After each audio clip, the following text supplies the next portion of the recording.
Good morning friends. आइए देखते हैं यूडिटेरिया 5000 प्लस का सेट नंबर 15। ठीक है, आइए इसको हम लोग देखते हैं। पहला क्वेश्चन दिया हुआ है, किसी राज्य का राज्यपाल किसके प्रति उत्तरदायी होता है। तो किसी राज्य का राज्यपाल राष्ट्रपति के प्रति उत्तरदायी होता है। ध्यान रखेंगे, राष्ट्रपति के प्रति उत्तरदायी होता है। नेक्स्ट प्रश्न है, निम्नलिखित में से किस संविधान संशोधन अधिनियम द्वारा शहरी स्थानीय शासन को संवैधानिक दर्जा प्रदान किया गया है।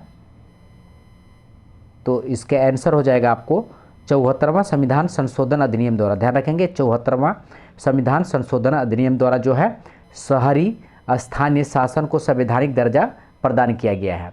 और राज्य में जो है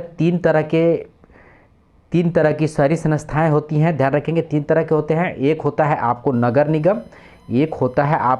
निगम, और दूसरा होता है नगर परिषद। ध्यान रखेंगे, दूसरा होता है नगर परिषद होता है। ठीक है, और तीसरा होता है नगर पालिका। ठीक है, इसके साथ साथ जो है एक और ध्यान रखेंगे, पंचायती राज व्यवस्था जो है लागू हुआ था कब। तो पंचायती राज व्यवस्था लागू हुआ था आपको 2 अक्टूबर आपको 1959 में। ध्यान रखेंगे, 1959 में जो है लागू हुआ था। ठीक है, इसमें कितने विषय हैं तो 29 विषय हैं। ठीक है, 29 विषय हैं। आइए नेक्स्ट क्वेश्चन देखते हैं, निम्न में कौन मुद्रास्फीति के कारण लाभ की स्थिति में होता है।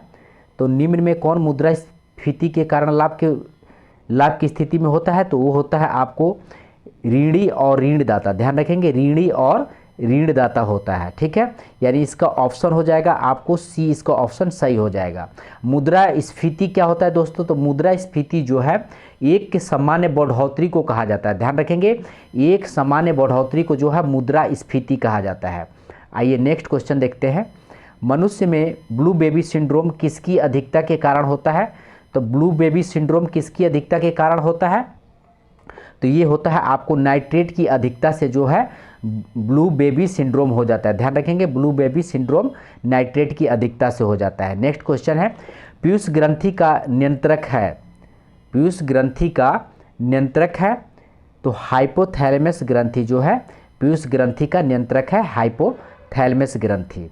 नेक्स्ट क्वेश्चन है, इंडियन लीग किनके द्वारा स्थापित की गई थी।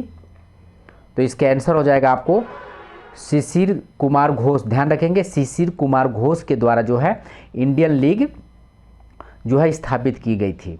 नेक्स्ट क्वेश्चन है, भारत में दास प्रथा पर प्रतिबंध लगाने की अनुशंसा कब की गई। तो इसका आंसर हो जाएगा आपको 1843 में दास प्रथा पर प्रतिबंध लगाने की अनुशंसा की गई थी। नेक्स्ट क्वेश्चन है, वेलोड्रम का संबंध किस खेल से है। तो इसका संबंध जो है आपको साइकिलिंग से। ध्यान रखेंगे, वेलोड्रम का संबंध साइकिलिंग से है। नेक्स्ट क्वेश्चन है, मेंडलीफ द्वारा बनाया गया आवर्त सारणी में दीर्घ आवर्त की संज्ञा किस आवर्ती को दी गई है। ध्यान रखेंगे, दीर्घ आवर्त की संज्ञा किस आवर्त को दी गई है। तो ध्यान रखेंगे, इसको चौथे को, पाँचवें को और छठे को जो है दीर्घ आवर्त की संज्ञा दी गई है। ध्यान रखेंगे, चौथे को, पाँचवें को और छठे को जो है दीर्घ आवर्त की संज्ञा दी गई है मेंडलीफ की आवर्त सारणी में। आइए नेक्स्ट क्वेश्चन देखते हैं। नेक्स्ट प्रश्न है 10 नंबर क्वेश्चन है, निम्नलिखित में सही सम्मिलित नहीं है। तो सही सम्मिलित कौन सा नहीं है देख लेते हैं। अनुच्छेद 40 ग्राम पंचायतों का गठन का विवरण है, तो ये सही है। ठीक है, अनुच्छेद 44 समान नागरिकता संहिता है, तो ये भी सही है। अनुच्छेद 42 काम का न्यायसंगत और मनोवचित दशाओं का तथा प्रसूति सहायता का उपबंध है, तो ये भी जो है आपको सही है। ठीक है, और दिया है डी दिया है, अनुच्छेद 51 कार्यपालिका से न्यायपालिका का पृथक्करण है, तो ये जो है बिल्कुल गलत है। ध्यान रखेंगे, ये गलत है। आइए नेक्स्ट क्वेश्चन देखते हैं, पसीने की ग्रंथियों का मुख्य कार्य होता है। तो पसीने की ग्रंथियों का मुख्य कार्य क्या होता है।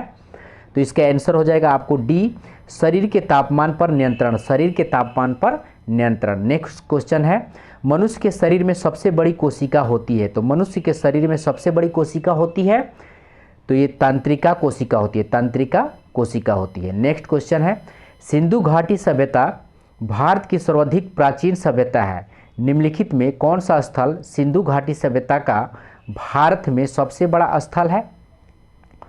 तो इसका आंसर हो जाएगा आपको राखीगढ़। राखीगढ़ जो है भारत में सिंधु घाटी सभ्यता का सबसे बड़ा स्थल जो है भारत में राखीगढ़ है। और ये कहाँ पड़ता है? तो ये पड़ता है आपको हरियाणा में पड़ता है। ठीक है, ये हरियाणा में पड़ता है। आइए नेक्स्ट क्वेश्चन देखते हैं। 1857 की क्रांति मुख्यतः किस कारण से असफल रही है? तो इसके आंसर हो जाएगा उपयुक्त में से सभी, यानी नेतृत्व का अभाव था, किसी सामान्य योजना और केंद्रीय संगठन की कमी थी, इसके प्रभाव का समिति क्षेत्र होना, यानी इसका उपयुक्त में से सभी हो जाएगा। नेक्स्ट क्वेश्चन 15 नंबर है, किस गवर्नर जनरल के काल में सिंध का विलय ब्रिटिश साम्राज्य में किया गया था? तो इसका आंसर हो जाएगा आपको लॉर्ड एलनबरो। लॉर्ड एलनबरो के काल में जो है सिंध का विलय ब्रिटिश साम्राज्य में किया गया था। ध्यान रखेंगे, लॉर्ड एलनबरो के कार्यकाल में सिंध का विलय ब्रिटिश साम्राज्य में किया गया था, लॉर्ड एलनबरो। ठीक है, नेक्स्ट क्वेश्चन है, इनसाइडर ट्रेडिंग, इनसाइडर ट्रेडिंग का संबंध है, इनसाइडर ट्रेडिंग का संबंध है तो इसका आंसर हो जाएगा शेयर मार्केट से। ध्यान रखेंगे, इनसाइडर ट्रेडिंग का संबंध किससे है? तो शेयर मार्केट से है। आइए नेक्स्ट क्वेश्चन देखते हैं, एलके झा समिति का संबंध निम्न में से किससे है? तो एलके झा समिति का संबंध जो है अप्रत्यक्ष कर से है, अप्रत्यक्ष कर से है। नेक्स्ट क्वेश्चन है, डॉक्टर राजेंद्र प्रसाद संविधान सभा के निम्न में से किस समिति के अध्यक्ष थे? तो देख लेते हैं, प्रक्रिया नियम समिति, इसके अध्यक्ष थे डॉक्टर राजेंद्र प्रसाद। संचालन समिति के भी अध्यक्ष थे। वित्त एवं कर्मचारी समिति के भी अध्यक्ष थे डॉक्टर राजेंद्र प्रसाद, यानी इसका आंसर हो जाएगा उपयुक्त में से सभी के जो है अध्यक्ष डॉक्टर राजेंद्र प्रसाद थे। एक बार और देखें, प्रक्रिया नियम समिति के अध्यक्ष थे, संचालन समिति के और वित्त एवं कर्मचारी समिति के। आइए नेक्स्ट क्वेश्चन देखते हैं।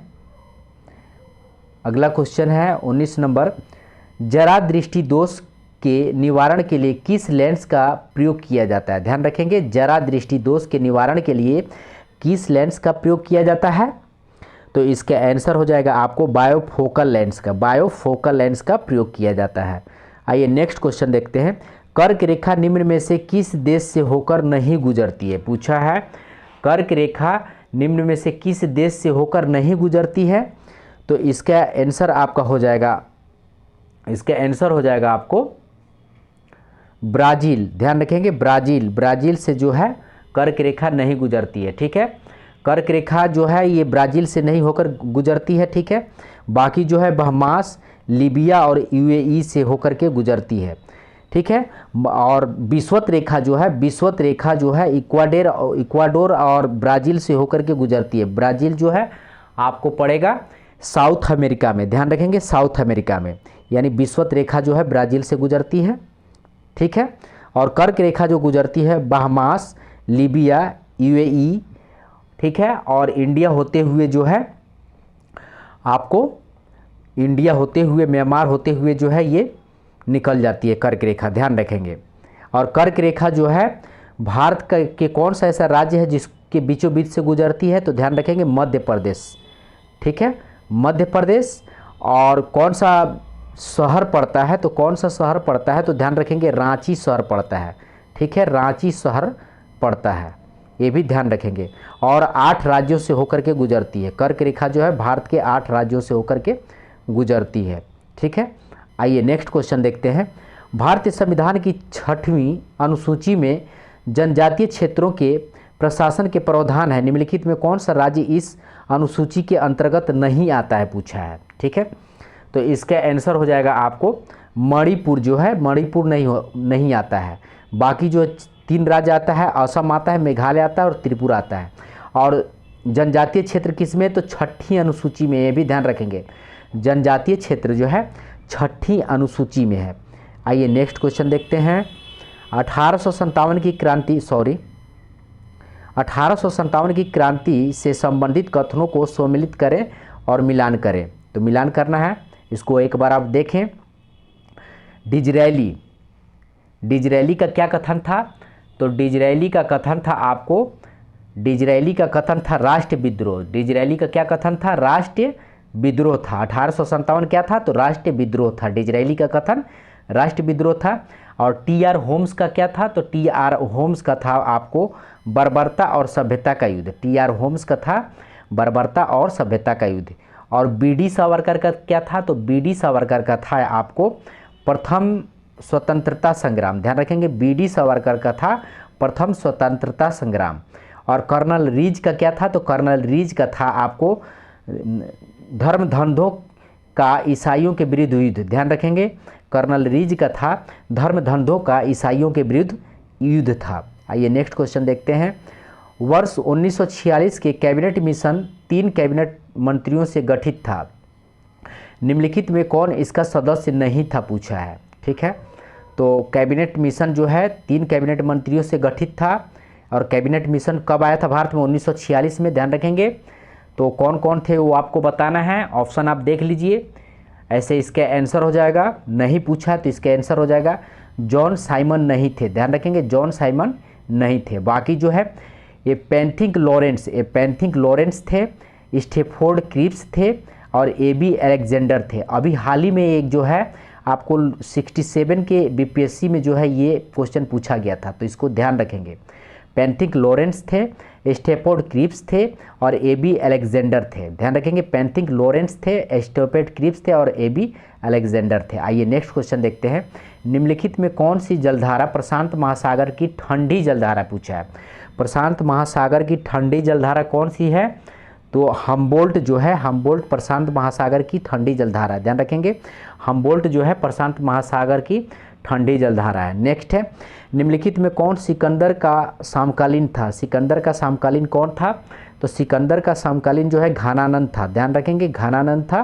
ठीक है, और घानानंद को जो है मार करके चंद्रगुप्त मौर्य जो है चंद्रगुप्त मौर्य आया था। ध्यान रखेंगे। आइए नेक्स्ट क्वेश्चन देखते हैं। गया अधिवेशन 1922 में किस परिवर्तनवादी नेताओं ने त्यागपत्र दे दिया? ध्यान रखेंगे, गया अधिवेशन कब हुआ था? तो 1922 में हुआ था। और पूछा है कि किस परिवर्तनवादी नेताओं ने त्यागपत्र दे दिया था? तो गया अधिवेशन में जो है दिए थे आपको चित्तरंजन दास दिए थे और मोतीलाल नेहरू दिए थे। ध्यान रखेंगे, चित्तरंजन दास और मोतीलाल नेहरू दिए थे। और गया अधिवेशन 1922 में जो है इसके अध्यक्ष भी चित्तरंजन दास ही थे। ध्यान रखेंगे, अध्यक्ष भी चित्तरंजन दास ही थे। तो इसका आंसर हो जाएगा आपको इसका ऑप्शन बी नंबर जो है इसका सही हो जाएगा। ये नेक्स्ट क्वेश्चन देखते हैं। यदि कोई संसद सदस्य सदन की अनुमति के बिना सदन की सभी बैठकों से कितने दिनों तक अनुपस्थिति रहता है तो सदन उसका पद रिक्त घोषित कर सकता है? तो ध्यान रखेंगे, यदि कोई संसद सदस्य संसद में 60 दिनों तक, यानी इसका आंसर ए हो जाएगा, 60 दिनों से अधिक दिनों तक जो है अनुपस्थिति रहता है तो उसकी जो है पद रिक्त घोषित कर दिया जाएगा, रिक्त घोषित कर दिया जाएगा। आइए नेक्स्ट क्वेश्चन देखते हैं। नेक्स्ट क्वेश्चन आपको 28 नंबर प्रश्न दिया हुआ है, 28 नंबर क्वेश्चन दिया हुआ है। निम्नलिखित में कौन सा प्रतिनिधित्व का सिद्धांत अथवा प्रतिरूप नहीं है? पूछा है, निम्नलिखित में कौन सा प्रतिनिधित्व का सिद्धांत अथवा प्रतिरूप नहीं है? तो ध्यान रखेंगे, मोस्ट इम्पोर्टेंट क्वेश्चन है, लगभग आपको इसको ध्यान रखना है। तो इसका आंसर हो जाएगा सर्वसम्मति का जो है, सर्वसम्मति का प्रतिनिधित्व का सिद्धांत नहीं है। ध्यान रखेंगे, सर्वसम्मति का जो है प्रतिनिधित्व का सिद्धांत नहीं, बाकी जो है प्रतिनिधित्व का सिद्धांत है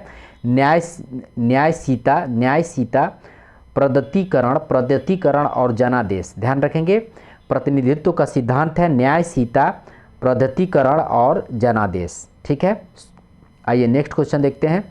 विश्व बाजार में यदि कोई देश की मुद्रा की आपूर्ति की अपेक्षा मांग अधिक होता है तो उस मुद्रा को कहा जाता है।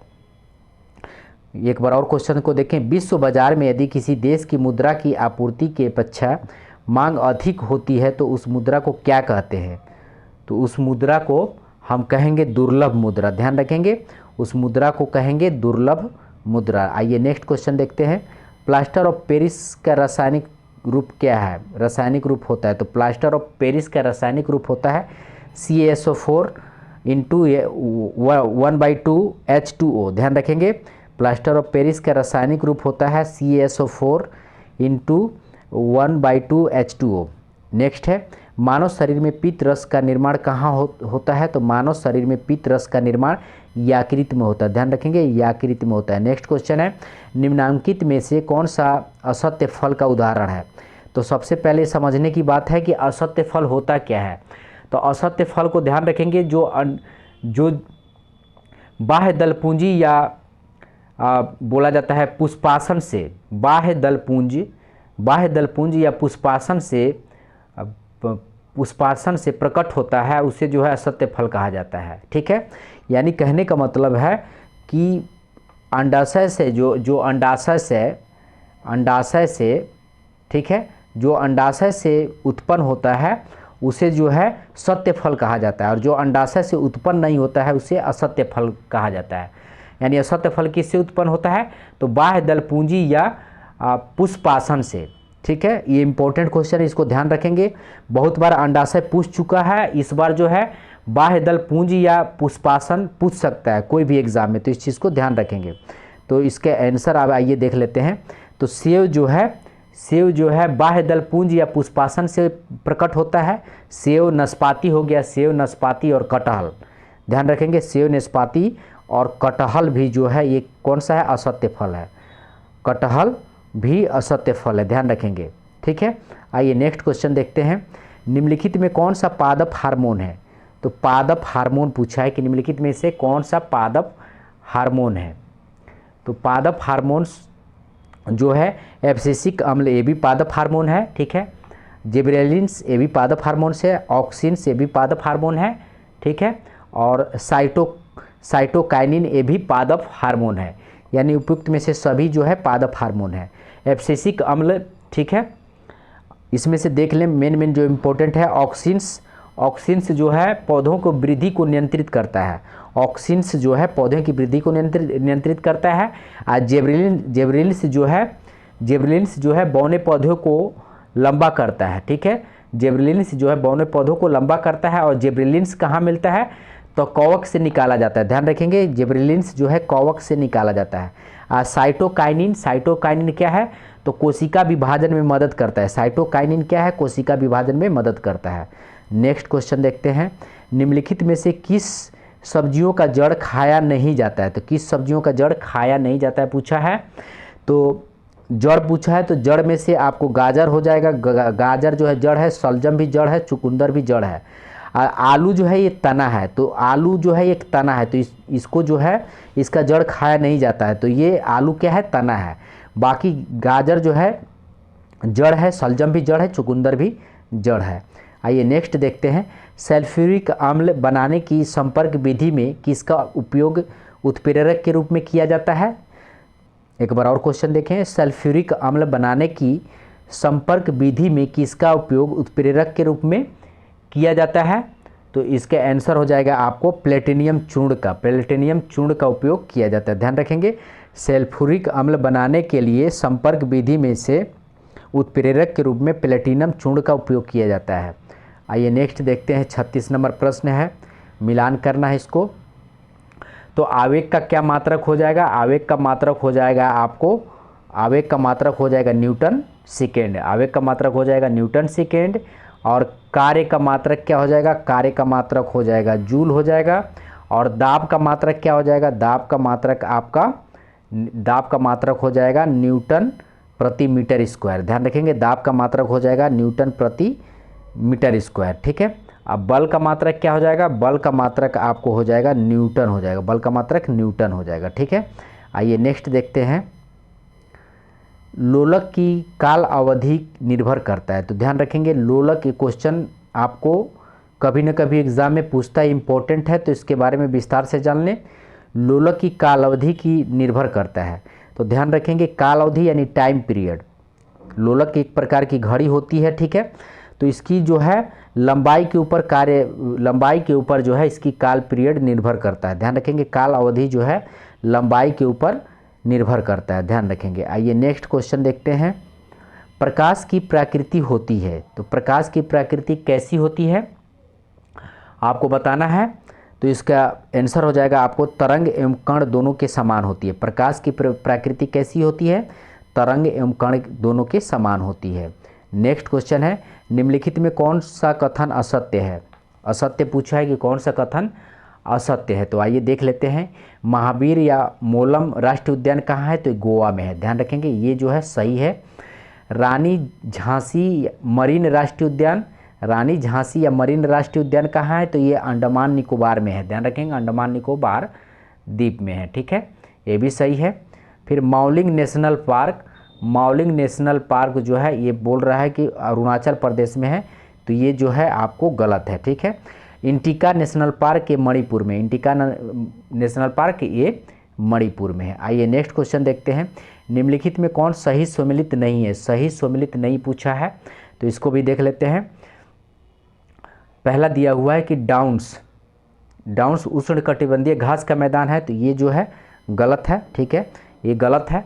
इसमें जो सही है देख लीजिए, स्टेपीज शीतोष्ण उष्णकटिबंधीय घास का मैदान है, शीतोष्ण कटिबंधीय घास का मैदान है। सेलवास उष्णकटिबंधीय वन है, उष्णकटिबंधीय वन है, ठीक है। स्टेपीज जो है उष्णकटिबंधीय घास का मैदान है। सॉरी एक बार फिर से देखें, इसमें ये गलत है। स्टेपीज के बारे में देख लें, शीतोष्ण कटिबंधीय घास का मैदान है। स्टेपीज जो है शीतोष्ण कटिबंधीय घास का मैदान, और कहाँ मिलता है, तो यूक्रेन और रूस के बॉर्डर में, ये रूस में मिलता है, तो ध्यान रखेंगे इसको। रूस के पास ही एक देश है जिसको बोला जाता है यूरेशिया, ठीक है, या इसको बोला जाता है रूस के दक्षिण, रूस के जो है पश्चिमी क्षेत्र में पाया जाता है। स्टेपीज जो है रूस और यूक्रेन के बॉर्डर पे, यानी इसको बोला जाता है मध्य एशिया भी बोला जाता है, और रूस के दक्षिणी क्षेत्र, या इसको सबसे बोला जाता है इसको यूरेशिया, ध्यान रखेंगे यूरेशिया क्षेत्र में पाया जाता है, ठीक है, यूरेशिया क्षेत्र में पाया जाता है, इसको ध्यान रखेंगे, ठीक है। आइए नेक्स्ट देखते हैं। उसके बाद जो है सेलवास, सेलवास भी सही है। सेलवास कैसा है, तो उष्ण कटिबंधीय वन है, और टैगा कैसा है, तो शीतोष्ण कटिबंधीय वन है। आइए नेक्स्ट क्वेश्चन देखते हैं। 41 नंबर प्रश्न दिया हुआ है, निम्नलिखित में कौन सही सम्मिलित नहीं है, सही सम्मिलित नहीं पूछा है। अलमाटी बांध कहाँ है, तो कृष्णा नदी पे, अलमाटी बांध कृष्णा नदी पे सही है। गांधी सागर बांध चंबल नदी पे, गांधी सागर बांध चंबल नदी पे है। और सरदार सरोवर बांध नर्मदा नदी पे है, सरदार सरोवर बांध नर्मदा नदी पे है। इडुक्की बांध जो है एक कावेरी नदी पे नहीं है, ठीक है, इडुक्की बांध जो एक कावेरी नदी पे नहीं है, ठीक है, ये पेरियर नदी पे है, ठीक है, तो ये इसमें आपको गलत हो जाएगा। आइए नेक्स्ट देखते हैं। निम्नलिखित में कौन सा स्थलरुद्ध देश है, तो कौन सा इसमें जो स्थलरुद्ध देश पूछा है, तो आपको इसका आंसर हो जाएगा हंगरी जो है, हंगरी जो है स्थलरुद्ध देश है, हंगरी स्थलरुद्ध देश है, ठीक है। आइए नेक्स्ट देखते हैं। भारतीय उपमहाद्वीप में कृषि का प्राचीनतम साक्ष्य प्राप्त हुआ है, तो कृषि का प्राचीनतम साक्ष्य प्राप्त हुआ है लहुरदेवा से, ध्यान रखेंगे कृषि का प्राचीनतम साक्ष्य प्राप्त हुआ है लहुरदेवा से, ठीक है, कृषि का प्राचीनतम साक्ष्य प्राप्त हुआ है लहुरदेवा से। इसमें देखिए उदाहरण दिया, कोल्डिहवा भी दे दिया, मेहरगढ़ भी दे दिया, मेहरगढ़ भी दे दिया, तो ध्यान रखेंगे ऐसे अगर उदाहरण दे दे तो आपको लहुरदेवा ध्यान रखेंगे, लहुरदेवा उप महाद्वीपों का पूछा है, तो इसका आंसर लहुरदेवा हो जाएगा। नेक्स्ट है, सिंधु घाटी सभ्यता में मिट्टी से बने हल के प्रतिरूप किस जगह से मिले हैं, तो मिट्टी से बने हल जो है आपको बनावली से मिले, मिट्टी से बने हल बनावली से मिले। नेक्स्ट है, ईसा के 6वीं सदी में प्रारंभ में भारत का सर्वाधिक शक्तिशाली नगर राज्य था, तो इसका आंसर हो जाएगा मगध जो है 6वीं शताब्दी में सबसे शक्तिशाली राज्य था। नेक्स्ट है, जैन धर्म में महावीर के द्वारा ज्ञान प्राप्ति को क्या कहा जाता है, तो ये कहा जाता है आपको कैवल्य कहा जाता है, कैवल्य कहा जाता है। आइए नेक्स्ट देखते हैं। नेक्स्ट 47 नंबर क्वेश्चन दिया हुआ है, लिंगराज मंदिर की नींव डाली थी, तो लिंगराज मंदिर की नींव डाली थी आपको, इसका आंसर हो जाएगा एआईटी केसरी ने, एआईटी केसरी ने। नेक्स्ट है, कांग्रेस के किस अधिवेशन में पहली बार मौलिक अधिकारों से संबंधित प्रस्ताव पारित किया गया था, तो ये पारित किया गया था आपको कराची अधिवेशन 1931 में, ध्यान रखेंगे मौलिक अधिकार, और उस समय जो अध्यक्ष थे सरदार वल्लभ भाई पटेल अध्यक्ष थे, ठीक है, और मौलिक अधिवेशन उसी में पास हुआ था कराची अधिवेशन 1931 में।